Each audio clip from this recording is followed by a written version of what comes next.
Assalamualaikum warahmatullahi wabarakatuh. Alhamdulillah alamin wassalatu wassalamu ala Sayyidina Muhammadin wa ala alihi washabihi ajmain amma ba'du. Apa kabar adik-adik mahasiswa ya? Alhamdulillah pagi ini kita bisa melaksanakan poklan kembali pada semester genap ajaran 2021-2022. Hari ini kita akan bahas masalah manajemen ya, dengan mata kuliah pengantar manajemen. Baik, kita mulai dengan edisi manajemen. Tapi manajemen itu kan bagaimana kita mengatur, mengatur apa sih? Mengatur sesuatunya kita punya terbatas, sementara keinginan kita tidak terbatas. Kita atur apa? Kita atur waktu 24 jam. Waktu kita sama ya, diberi oleh Allah 24 jam ya. Dafa punya waktu 24 jam, Angel 24 jam, Jahir juga punya waktu 24 jam kita. Cuma kok orang ada yang beda gitu ya, waktunya bukan sama, tapi kemanfaatan berbeda. Ada yang memanfaatkannya lebih banyak untuk main game, kan? Ada yang memanfaatkan untuk banyak tidur, ada yang memanfaatkan waktunya untuk banyak untuk banyak hal-hal yang lain yang tidak bagus misalkan. Maka bagaimana kita bisa mengatur waktu kita agar yang Allah berikan kekuatan itu efektif, bermanfaat gitu. Apalagi terbatasnya kita terbatas akan modal yang kita miliki ya. Kita terbatas modal miliki, sementara keinginan kita tidak terbatas. Maka bagaimana kita atur modal yang kita miliki ya, mungkin dalam hal uang ya, dalam hal kemampuan kita terbatas, kita atur bagaimana cara ngatur supaya modal ada cukup untuk mendapatkan suatu hal yang kita inginkan. Mengatur lagi apa? Ngatur bahan-bahan, ngatur sesuatu yang kita miliki terbatas. Nah, kita atur. Jadi bagaimana kita mengatur sesuatu yang ingin dapat tidak terbatas, sementara yang kita miliki terbatas. Ya, itu untuk mudahnya. Kalau di perusahaan gimana? Perusahaan terbatas akan modalnya. Dia terbatas mengenai sumber daya manusianya terbatas. Dia terbatas akan materi yang dimiliki. Ya, dia terbatas akan jaringan terbatas. Nah, gimana halnya terbatas tadi diatur di manajemen supaya tujuan perusahaan, visi misi perusahaan berhasil tercapai. Maka perlu adanya pengaturan di manajemen gitu. Nah, dalam ilmu agama juga gitu ya. Allah berikan waktu kita tadi karena 24 jam. Kalau baca surah Al-Asr tuh ya. Bismillahirrahmanirrahim. Al-Asr di masa inna insana fi usrin, sesungguhnya manusia udah rugi. Rugi kenapa? Udah dikasih waktu 4 jam ya, tapi waktunya tidak digunakan untuk hal-hal kebaikan gitu. Ya. Ada kecualinya. Nggak rugi siapa? Orang rugi adalah orang yang beriman dan beramal soleh. Digunakan waktunya ya untuk beramal soleh. Digunakan waktunya untuk melakukan hal kebaikan. Digunakan waktunya untuk melakukan ibadah. Digunakan waktunya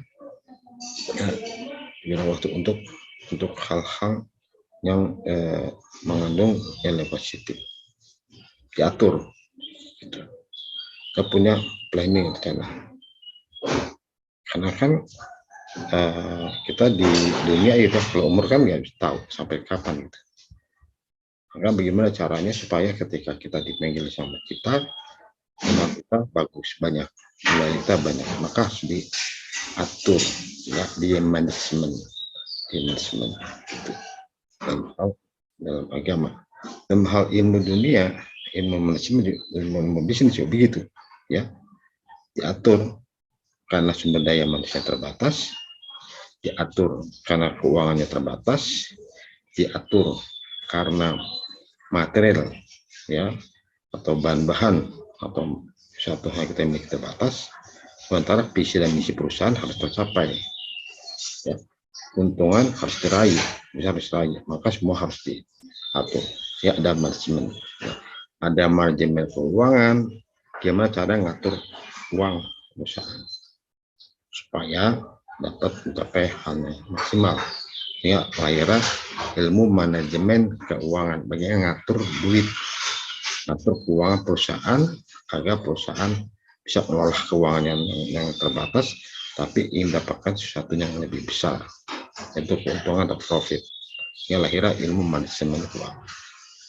Kemudian ada lagi manajemen SDM, mengatur sumber daya manusia, di mana mengatur direct in the place. Ya.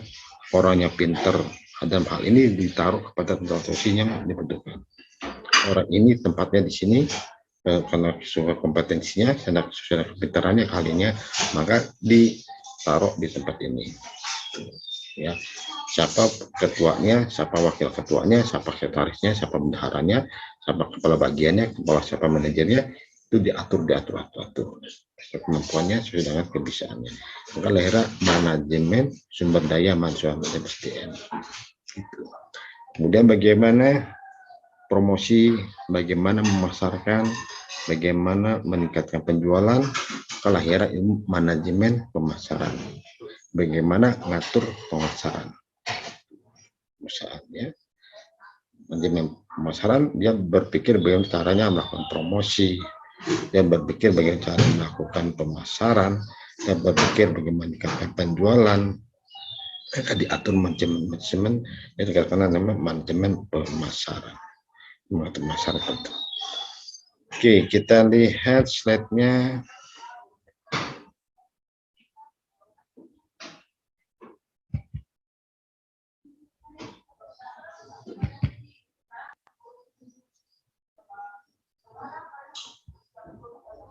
Oke, kelihatan ya.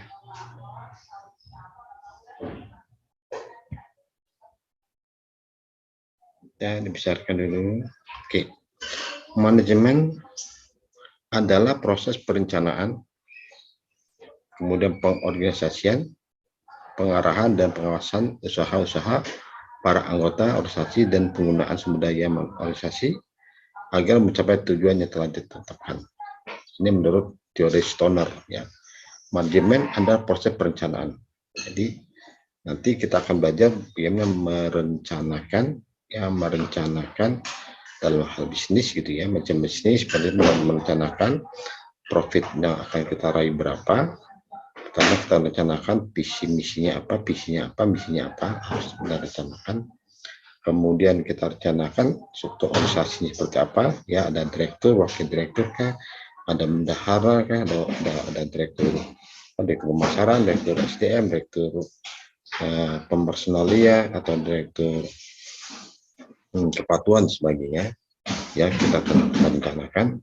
Kemudian job description-nya bagaimana bentuk deskripsi kita harus rencanakan. Harus benar kita buat perencanaannya. Nah, perencanaan itu penting harus dilakukan, ya, karena untuk untuk sebagai kompas, ya, untuk mencapai tujuan dari organisasi, maka pernah harus merencanakan, ya, merencanakan apa harus direncanakan. Gitu.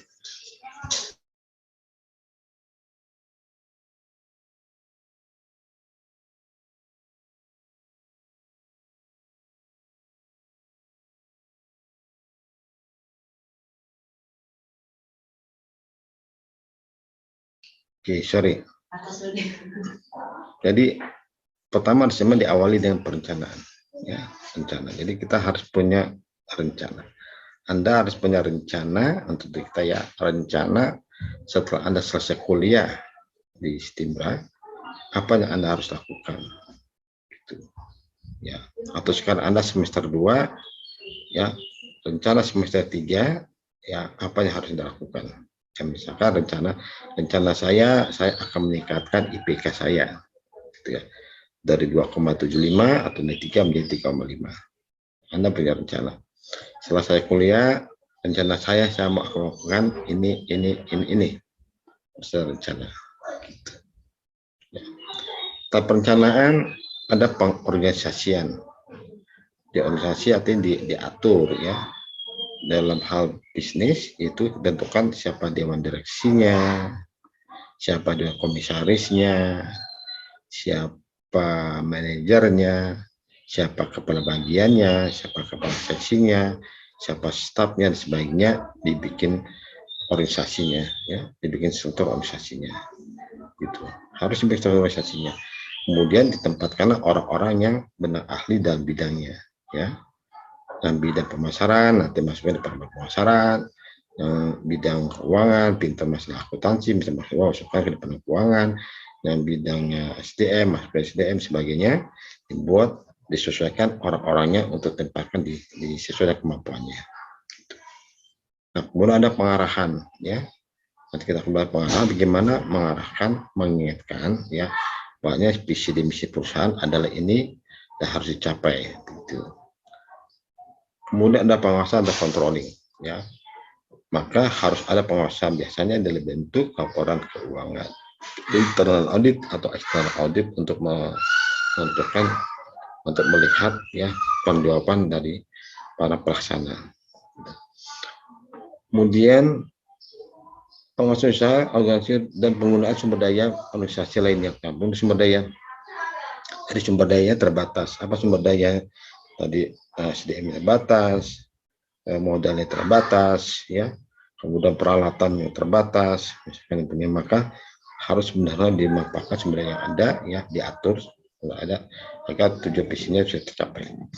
Kemudian manajemen merupakan ilmu dan seni. Ilmu gimana tadi? Ilmu otomatis. Ya, ilmu ada ilmu manajemen ya yang kita sudah pelajari hari ini, ilmu pemasaran, manajemen personalia, manajemen keuangan dan sebagainya, bukan ilmu yang terpelajari. Dan juga seni. Apa seni arti?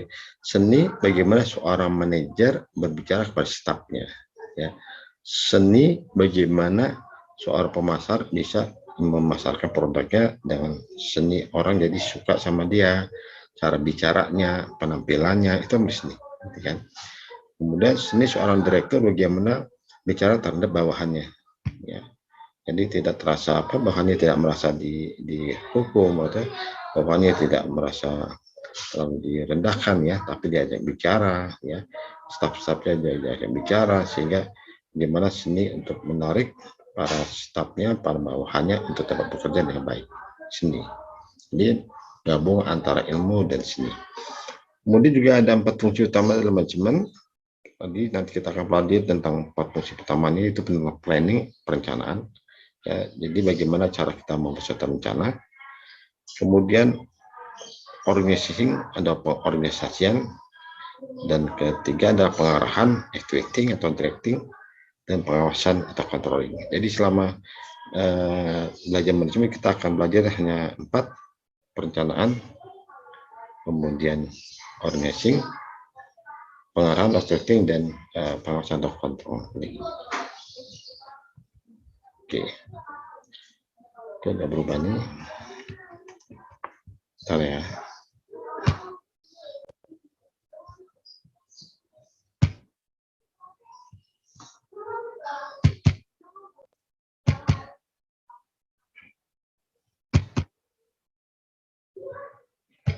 Oke.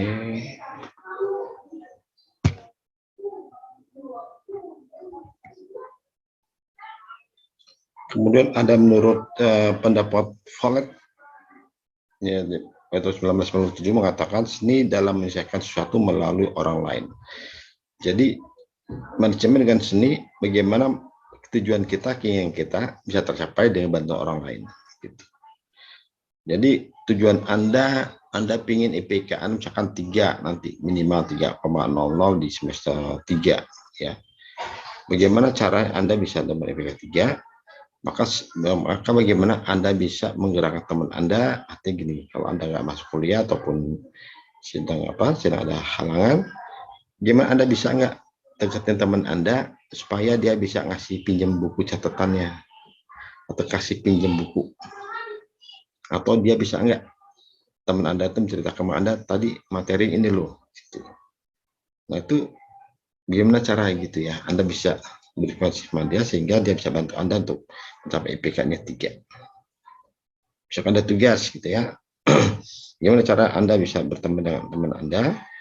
Tolong bantu tugasnya apa sih? Ya, Anda ketika Anda bicara sama teman Anda, gimana dia bisa membantu Anda dalam satu tugas. Nah, itu kita gunakan orang lain gitu kan ya. Atau kita gunakan orang lain di keluarga. Misalkan jam belajar Anda jam berapa? Jam 8 sampai jam 10 malam gitu ya. Gimana supaya keluarga di rumah tidak mengganggu Anda waktu Anda belajar. Tolong ya nanti jangan ganggu saya lagi belajar nih, bisa ujian atau apa gitu ya. Jangan kita bantu melalui orang lain. Atau Anda bisa menggunakan orang lain ya untuk membantu nilai Anda dengan cara Anda bisa nggak pinjemin catatan, atau Anda bisa nggak tanya ke kakak Anda dulu kalau Pak Amri ngasih soalnya seperti apa sih, itu kita gunakan orang lain ya. Sama, jadi ketika perusahaan pun mencapai visi dan misinya itu selalu menggunakan orang lain, melalui manajer, melalui kepala bagian, melalui kepala seksi, melalui staf ya, digerakkan sehingga mereka bekerja ya bisa tanpa diawasi, mereka bekerja ya tanpa harus kontrol sekali, tapi mereka bekerja untuk mencapai visi dan misi perusahaan ya. Maka manajemen adalah menyelesaikan suatu hal melalui orang lain. Kemudian sebuah proses dilakukan untuk mewujudkan tujuan organisasi melalui rangkaian kegiatan berupa perencanaan, kayak tadi, pengorganisasian, pengarahan, dan pengendalian orang-orang serta sumber daya organisasi lainnya. Itu menurut pendapat Nicol dan M.J. Hughes. Kemudian ada lagi pendapat bahwa manajemen ada seni atau proses dalam menyelesaikan sesuatu yang terkait dengan pencapaian tujuan. Ya, seni atau proses dalam menyelesaikan suatu hal. Jadi manajemen bukan seni, proses dalam suatu hal untuk menyelesaikan suatu tujuan. Ya. Jadi menurut Ernie dan Correal mengatakan manajemen itu proses seni dan atau proses dalam menyelesaikan suatu hal. Seni katakan bagaimana kita bisa IPK kita dapat 3 ke atas ya. Tapi kita tidak merasa ada seninya untuk mencapai nilai tersebut gitu ya. Atau sini bagaimana ya? Mungkin Anda rubah cara belajarnya ya. Bisa diskusi teman Anda, bagaimana cara bisa diskusi dengan teman Anda ya, Anda bicara dengan teman Anda itu untuk melakukan suatu hal kasus kuliah itu ya. Nah, kemudian gimana Anda bicara kepada teman Anda untuk melakukan suatu tugas, diskusi gitu ya, itu akan satu seni itu, proses sehingga belajarnya tidak terlalu ngantuk atau tidak bosan jadinya ya. Nah, sementara tujuan Anda adalah akhirnya adalah IPK Anda di atas 3. Maka di ilmu manajemen di dunia usaha juga seperti itu ya. Gimana seorang pemimpin ya bisa berbicara kepada para bawahannya, bisa membuat suasana kerja tidak membosankan, bisa membuat suatu perusahaan yang cepat maju ya melalui pekerjaan yang happy, yang senang ya, melalui pekerjaan yang tidak jenuh gitu ya, sehingga karyawan merasa happy, karyawan merasa senang, akhirnya merasa bertanggung jawab penuh ya untuk menyelesaikan suatu pekerjaannya. Atau dia suatu pekerjaan selesai, maka visi dan misi perusahaan bisa tercapai gitu kan, karena karyawannya bisa melakukan pekerjaan dengan optimal dan bagus.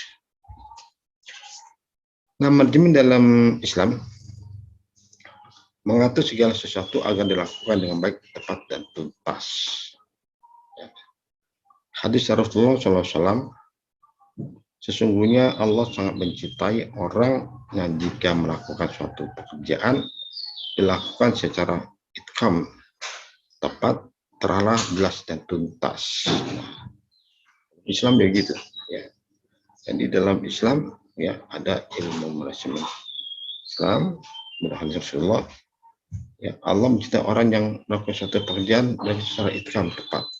Secara itkam tepat artinya tepat, karena tadi waktunya 24 jam, ya waktu kita untuk tidur, untuk bekerja, dan bagaimana harus diatur, sehingga harus punya tepat sasaran. Untuk mencepat itu harus ada sesuatu yang harus direncanakan, ya, terarah. Terarah artinya visi misinya jelas, terarah. Kalau dalam hal umum visi misi, ya, visinya apa yang akan dicapai, misinya apa, ya, sehingga orang punya tujuan, ya, tepat, ya, terarah melalui visi misi, dan bisa dibuat terarah, jelas dan tuntas. Jelas artinya semua pekerjaan yang diberikan kepada karyawan, staf, pada pimpinan sebagainya itu jelas. Dalam umum nama job description, ya. Job description, ya. Harus ada job description. Apanya? Semua orang tanggung jawabnya apa sih? Haknya apa? Kewajiban apa? Ya. Kalau di bagian pemasaran, kewajiban apa? Kewajibannya apa? Memasarkan produk, gitu kan, ya. Apalagi job-jobnya? Job deskripsinya adalah membuat perencanaan pemasaran, membuat kemasan produk, menentukan jalur distribusi, ya, menentukan siapa agennya, siapa marketing, sebagainya. Itu jelas, ya, ada job description-nya. Bagian marketing, bagian keuangan apa job description-nya sih? Ya, harus ada. Bagian personally apa job description-nya, ya. Seorang manajer, job description apa, tanggung jawabnya kepada siapa, ya, kemudian dia berhaknya apa saja, itu jelas. Ada istilah umumnya, ada job description. Kemudian tuntas, ya, tuntas yaitu harus, sehingga dalam setahun visi misi harus tercapai, ya. Tuntas itu harus tentukan targetnya gimana, tercapai tidak dalam 1 tahun, ya, tercapai nggak tujuannya dalam 1 tahun, ya, tuntasnya pekerjaannya dilihat. Jadi sehingga dikatakan tuntas, ya, dikasih tugas selama 1 hari, 2 hari, 3 hari, atau 1 minggu, ya, tuntas, selesai. Oke, maka dalam Islam ternyata sudah diatur juga ilmu manajemen, ya. Sesungguhnya Allah sangat mencintai orang jika melakukan suatu pekerjaan dilakukan secara ikhlas, yaitu tepat, terarah, jelas, dan tuntas. Dalam hadis yang diriwayatkan oleh Imam Muslim, mengatakan Allah SWT mewajibkan kepada kita untuk berlaku ihsan dalam segala sesuatu. Berlaku ihsan apa? Berlaku baik, ya, ihsan, ya. Dalam berlaku ihsan kita merasa baik, ya, dalam melakukan suatu pekerjaan. Nah, artinya ketika Anda apa, ya, kuliah, untuk naik kelas, kalau dulu, ya, kalau di kita SMA nilai 6 sih cukup naik. Cuma kan 6 cuma cukup doang, gitu kan. Atau kalau di kuliah IPK 2,00 udah boleh lulus Anda. Ya, nilai C. Bisa bikin skripsi, bisa bikin tugas akhir, lulus sih, gitu. Tapi nggak ihsan. Ya bagus, ini semua bagus. Maka segala sesuatu harus secara ihsan. Ihsan atau lebih bagus, ya. Kalau kita bisa dapat IPK 3, kenapa harus 2? 2,75, gitu kan. Harus kerja.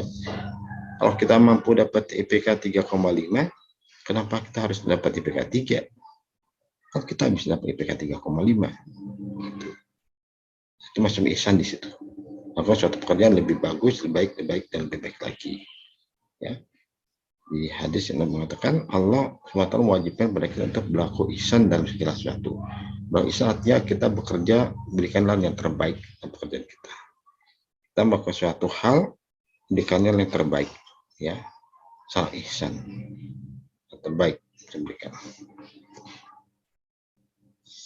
Kata ihsan bermakna melakukan sesuatu secara maksimal dan optimal, ya, ihsan. Artinya kita melakukan suatu pekerjaan secara optimal. Ini ganggu kita. Kita melakukan suatu pekerjaan secara maksimal semampu kita, sebisa kita, seprofesional kita, ya, itu maksimal. Dan optimal apa kita kerahkan kemampuan kita untuk menyelesaikan pekerjaan kita. Itu kata ihsan. Gitu. Ihsan. Ya. Jadi bukan yang nilainya minimal gitu, atau yang sekedar selesai. Kasih pekerjaan selesai Pak. Kalau kita bisa melakukan lebih baik, harus lebih baik. Tidak hanya sekedar selesai, gitu. Tapi harus lebih baik. Tidak boleh seseorang muslim melakukan sesuatu tanpa ini. Ternyata ketika Anda melakukan suatu pekerjaan, ya, suatu hal yang Anda inginkan harus melalui perencanaan. Direncanakan dulu.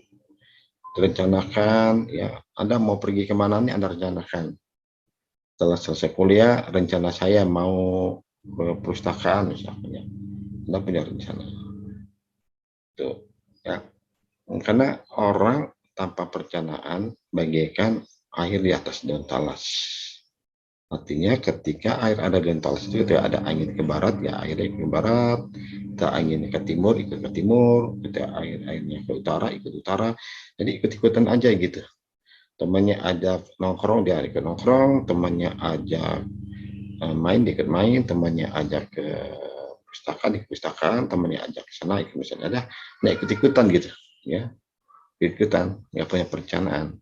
Tapi kalau orang yang sudah perencanaan, terus setelah ini saya mau ini, mau ini, mau ini. Gitu.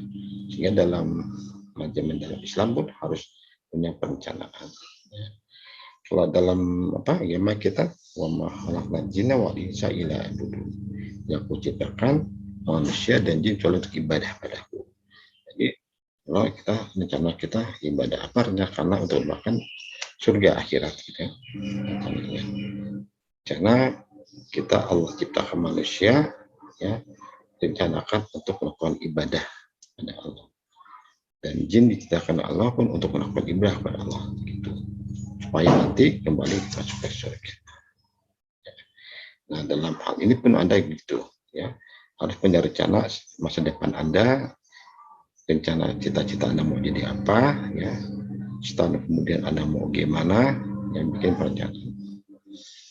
Kemudian pemikiran, ya, harus dipikirkan dulu. Ya. Rencananya harus dipikirkan dulu. Pikir, kalau aku jadi ini gimana ya? Kalau aku mau gini bagaimana ya? Kalau aku mau bikin ini bagaimana ya? Akibatnya ya? Bagaimana ya? Gimana ya gitu. Evaluasi dulu, ya. Evaluasi dipikirin. Dipikirkan dulu, ya. Segala sesuatu yang akan kita lakukan, dipikirkan dulu segala sesuatu yang akan kita ambil tindakan, dipikirin dulu, ya, sesuatu yang mau kita lakukan, pikirin. Harus ada pemikiran dulu. Kita dipikirkan, lalu kita lakukan penelitian. Penelitian, temanku begitu gimana ya? Kok dia bisa gitu? Gimana caranya ya? Kita teliti. Oh dia bisa gitu. Oh cara gitu ya? Oh bisa begitu ya? Gitu. Teliti. Sehingga perlu ada penelitian dulu. Gitu. Dan setelah Anda rencanakan, oke, Anda pikirin ada rencananya apa, kemudian Anda teliti. Gimana caranya ya? Kok dia bisa? Aku caci bikin caranya ya. Oh dia tuh mampu ya. Aku masa nggak mampu sih? Masa aku bisa dong? Gimana rencananya? Gimana dia bisa ya? Kita teliti, kita selidiki. Karena itu bisa, oh aku bisa. Ya, karena itu kok dapat IPK bisa 3,5 ya. Masa aku bisa bagaimana caranya ya? Tanya cara belajar dia. Tanya gitu. Sama perusahaan begitu. Perusahaan itu dapat profit. Bagaimana caranya sehingga dia punya R&D di perusahaan itu. Research and Development. Riset penelitian, dan akan riset atau penelitian, development dia lakukan pengembangan hingga lahir. Ya kalau seperti handphone ya kan, Samsung ada tuh. Ya sekarang udah ada versi terbaru lagi. Dia ke pengembangan terus ya. Karena kan kalau Anda lihat handphone tuh kan ada Samsung, ada apa lagi? Xiaomi, ada HP, ada Apple, ada apa lagi handphone ya. Banyak kan? Mereka saling berlomba tuh. Mereka penelitian kalau telepon ini diteliti bagaimana kelebihannya. Oh dia punya ini, telepon ini, handphone ini bagaimana kelebihannya ya. Maka dia bikin lagi pengembangannya, handphone lebih canggih lagi. Dia bikin lagi handphone lebih canggih lagi, gitu. Sehingga dia penelitian. Sama mobil kayak gitu kan, di dunia Toyota kan, Avanza lawannya apa, Xenia. Kemudian Mobilio, ya istilah itulah ya. Kemudian ada Rush, Toyota kalau nggak salah, lawannya Trios ya. Terus lawannya lagi apa tuh, HR yang Honda itu. Nah sekarang punya mobil arti mereka pabrik mobil pun begitu. Mereka ada penelitian terhadap kompetitifnya, kemudian melakukan development pembangunan. Ya, maka dalam Islam harus lakukan juga penelitian setelah itu. Kecuali sesuatu yang emergensi, kecuali gini. Jadi kalau memang Anda melakukan sesuatu yang harus diambil segera, terpaksa tidak melakukan perencanaan, tidak dipikirkan dulu, tidak ada penelitian, langsung diambil aja. Emergensi, tindakan darurat gitu ya. Kalau dipikirin lama, direncana lama, sudah ambil lagi dulu. Jadi boleh kita tidak melakukan suatu perencanaan, tidak memikirkan dulu atau melindungi kondisi yang emergensi gitu kan. Misalnya ada kebakaran, pasti Anda pikirin dulu gitu. Cuma ada kebakaran, pikirin, ambil nggak ya buku-buku ya? Aku mau ambil jasaku nggak ya? Ambil nggak ya? Begitu. Selamatin nggak ya? Ada ini selamat nggak, sementara udah kebakaran lagi, sedang kebakaran gitu, emergensi. Yang nggak usah dipikirin, ambil aja langsung tindakan gitu. Itu semua suatu penyelamatan ya. Ada orang mau nyebrang jalan ya, kondisi nyebrang lagi crowded begitu ya. Ada cegah nggak itu orang itu, cegah nggak ya orang itu ya, nggak usah pikirin, cegah aja langsung gitu ya. Emergensi atau sesuatu yang kita bahaya gitu, nggak usah dipikirin, tapi kita segera ambil tindakan. Akan tetapi secara umum dari hal yang kecil hingga yang besar harus dilakukan secara ihsan. Secara ihsan tadi secara terbaik ya, harus kita lakukan hal yang terbaik secara ihsan. Dari hal yang kecil hingga yang besar.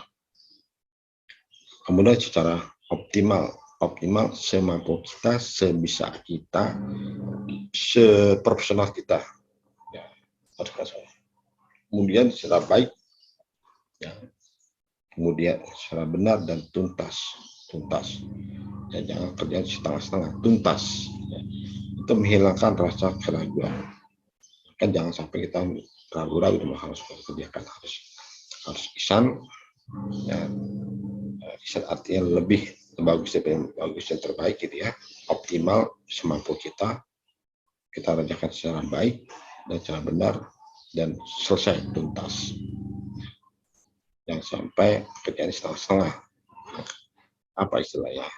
Istilah dari LDR kalau mangkrak gitu. Selesai kayaknya. Kemudian ada beberapa faktor dalam mencapai tujuan.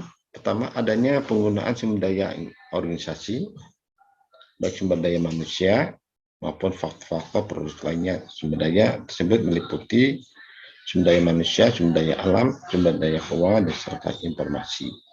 Artinya menurut Griffin ini ya, faktor untuk mencapai tujuan ini pertama adalah penggunaan sumber daya, utama sumber daya manusia, sumber daya SDM. Nah, di dunia asuransi ya, sekarang ini kalian harus sudah ada di AMAI itu ada Asosiasi Ahli Manajemen Asuransi Indonesia.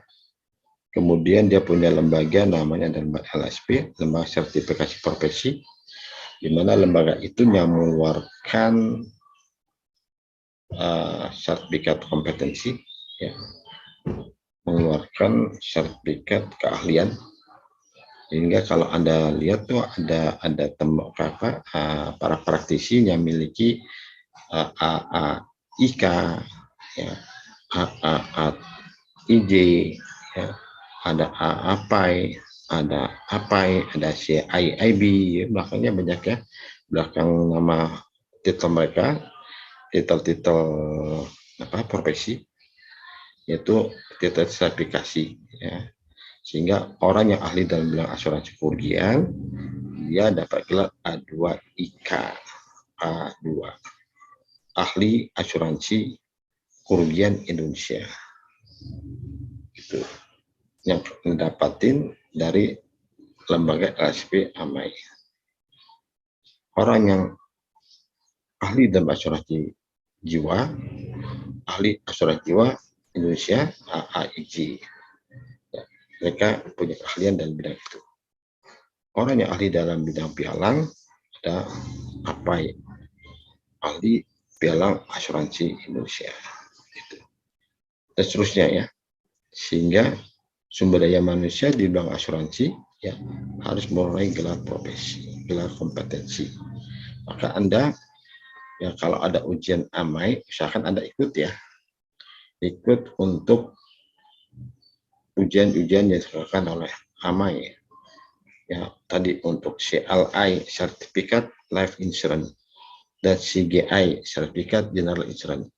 Untuk mahasiswa Stimbra, ya, syarat lulus dari Stimbra, pertama Anda harus sudah selesai memiliki Certificate Life Insurance, CLI.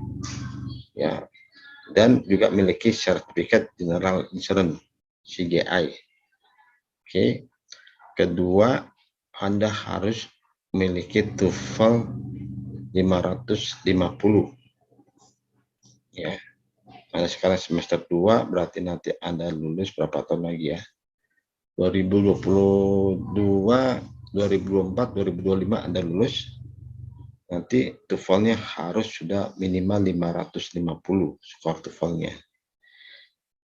Secara lisan bisa berbahasa Inggris, secara tertulis juga bisa berbahasa Inggris. Dan secara ujian kompetensi Anda sudah memiliki sertifikat Life Insurance dan memiliki sertifikat General Insurance. Kayak para praktisi itu ya, ada belakang dan namanya ada. Dan juga ketiga, Anda wajib memiliki kompetensi A3IK atau A3IJ. Ya. Ajin ahli asuransi kerugian dan Ajun ahli asuransi jiwa Indonesia. Kalau Anda sudah bisa misalkan 3 hal tersebut, maka Anda baru bisa lulus dari Stimbra. Jadi saya ulangi, Anda harus memiliki sertifikat CLI dan CGI. Kedua, Anda harus memiliki nilai TOEFL minimal 550. Sudah bisa berbahasa Inggris dan sudah bisa tulisan dalam bahasa Inggris. Ketiga, harus sudah memiliki sertifikat kompetensi AAAIK atau AAAIJ, Ajun Ahli Asuransi Kerugian atau Ajun Ahli Asuransi Jiwa Indonesia. Karena di Anda lulus nanti tahun 2004, perusahaan akan melaksanakan itu di bidang asuransi, ya, sumber daya manusia. Sumber daya manusia, Anda sudah memiliki kompetensi yang dibutuhkan oleh industri. Kemudian sumber daya alam, ya, sumber daya alam. Dalam hal ini kalau dunia asuransi, dunia ini berarti sumber daya alam apa? Ya. Sumber daya alam hubungan kita dengan mitra kita, hubungan kita dengan klien kita. Sumber daya keuangan, ya, itu harus mendapatkan sumber daya keuangan biasanya modal perusahaan, gitu kan ya, dan perusahaan serta sumber informasi.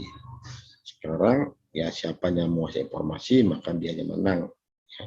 Nah, informasi ini banyak bisa kita dapati dari berbagai macam sumber, ya, dari sumber medsos, dari sumber internet kan, dari sumber-sumber berita terpercaya. Maka siapa yang menguasai informasi, dialah yang menguasai bisnis. Ya. Maka sumber informasi harus dikuasai. Itu sumber informasi untuk mengambil suatu keputusan yang tepat, suatu keputusan yang cepat, ya, dan efisiensi. Sumber informasi. Dan menurut Kirvin 2002. Kemudian adanya proses yang terhadap adanya proses bertahap dari mulai perencanaan, pengorganisasian, pengarahan, dan pengimplementasian hingga pengendalian dan pengawasan. Tahapnya prosesnya bertahap. Ya. Pertama kita bikin perencana, bikin organisasinya, kemudian ada sistem pengarahan, bagian melakukan implementasinya, pengendaliannya, serta pengawasan. Jadi kita akan bicarakan di bab berikutnya. Adanya seni dalam misalkan pekerjaan. Oke, tadi seni. Seni artinya apa ya, Bi? Seni cara yang unik, cara yang menyenangkan, cara yang bisa membuat orang happy ya. Itu bukan suatu seni ya. Sehingga orang melakukan suatu pekerjaan tidak membosankan. Sumber daya organisasi itu bisa berupa sumber daya manusia, SDM, sumber daya informasi tadi dapatkan di medsos, dapatkan di internet, dapatkan di Twitter sebagainya lah ya. Sumber daya fisik, bangunan yang kita miliki, ya, peralatan yang kita miliki, ya, kemudian perlengkapan yang kita miliki, sumber daya keuangan, ya tadi modal, ya, keuntungan sebagainya, sumber daya alam dan lain-lain. Dan ini sumber daya organisasi yang harus ada dalam satu organisasi. Oke, sebelum lanjut, silakan ada yang ditanyakan.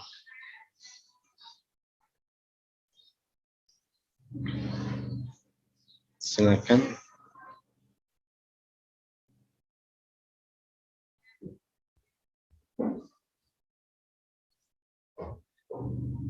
Halo. Halo. Assalamualaikum. Halo. Ya, halo Pak. Ya, teman tidur. Silakan ada yang ditanyakan tentang manajemen. Sepertinya tidak, Pak. Tidak. Ya, tadi katakan kalau menurut umum dan dalam agama Islam, kita mau lakukan sesuatu itu pertama harus direncanakan, ya, diatur, di manajemen. Karena kita mahasiswa, orang yang kuliah, maka ketika ingin melakukan suatu pekerjaan harus diatur, ya, direncanakan, diatur. Tadi karena kita tidak punya apa-apa, sesuatu yang terbatas, bagaimana diatur waktunya, diatur sumber daya manusianya, diatur keuangannya, diatur kapan pelaksanaannya, dibikin planning. Ada pengaturan. Ya, dalam hal di agama juga gitu, harus direncanakan. Jadi jangan melakukan suatu pekerjaan tanpa rencana, nanti hasilnya akan beda dengan yang kita rencanakan, ya.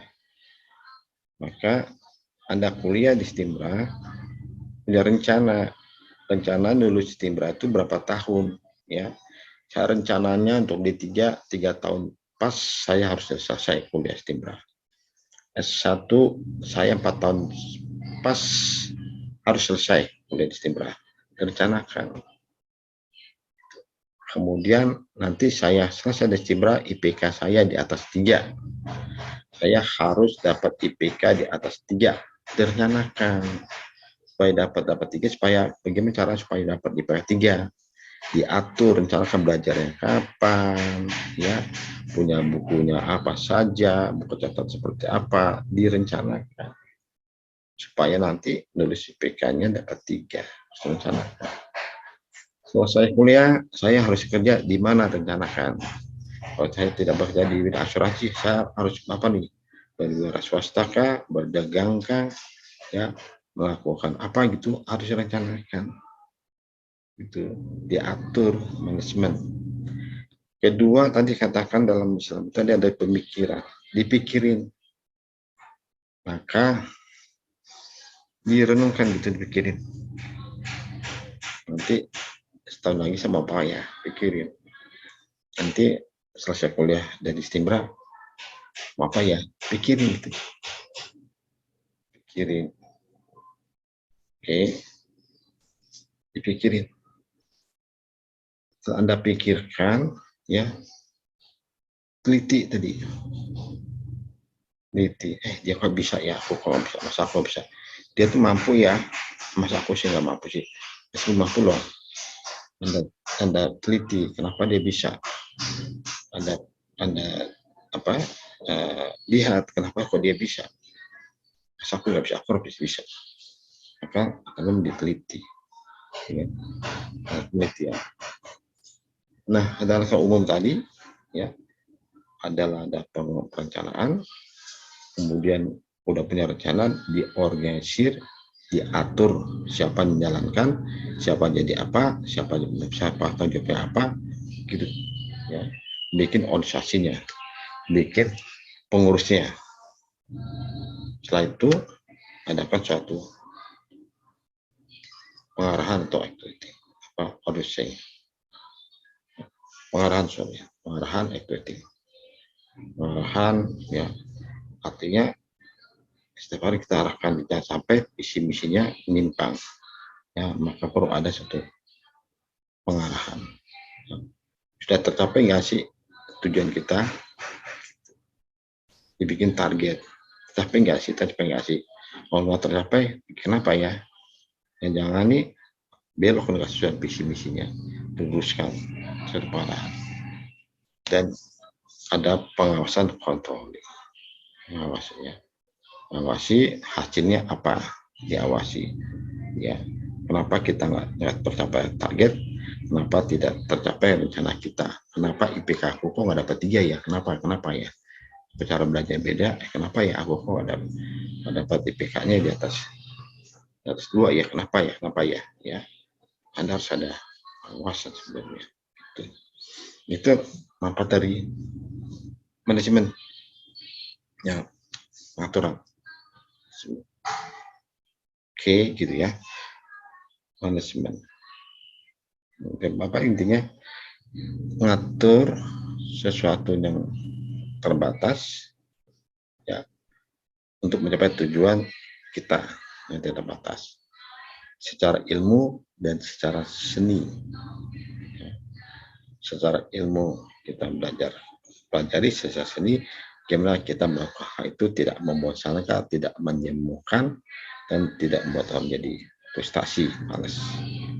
Ada seni mengelola manusia, ya, seni mengelola organisasi, seni mengelola bagaimana kita berbicara di hadapan staf-staf kita atau hadapan rekan kita, ya, sehingga mereka dengan sadar melakukan pekerjaan-pekerjaan yang kita inginkan tanpa ada pemaksaan, untuk suatu seni, ya, seperti itu.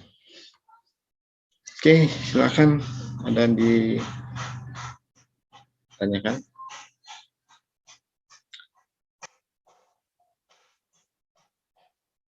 Kalau tanyakan nanti saya akan kirim materinya ke WA. Itu bentuk grup WA ya. Grup WA, ada bentuk grup WA, masukkan saya di grup itu. Karena nanti materi-materi akan saya kirim melalui WA. Kemudian tugasnya juga akan saya kirim melalui WA. Ya. Kemudian nanti juga akan kirimkan ada YouTube saya dan ada tugas di situ melalui WA. Itu. Kalau memang itu buat segera buat grup WA-nya. Dan nanti setelah kita saya akan berikan ada tugas. Ya. Tugas ini ada ringkas pertemuan kita hari ini, ya. Dan tadi saya katakan apa sih manajemen sebenarnya. Monggo kalau ingin ditanyakan silakan. Tadi Yusuf belum ada ya? Yusuf? Ada, Pak. Ada. Oke. Ada. Lihat kamera Yusuf, saya belum kenal kamu kayak apa sih wajahmu? Sebentar aja.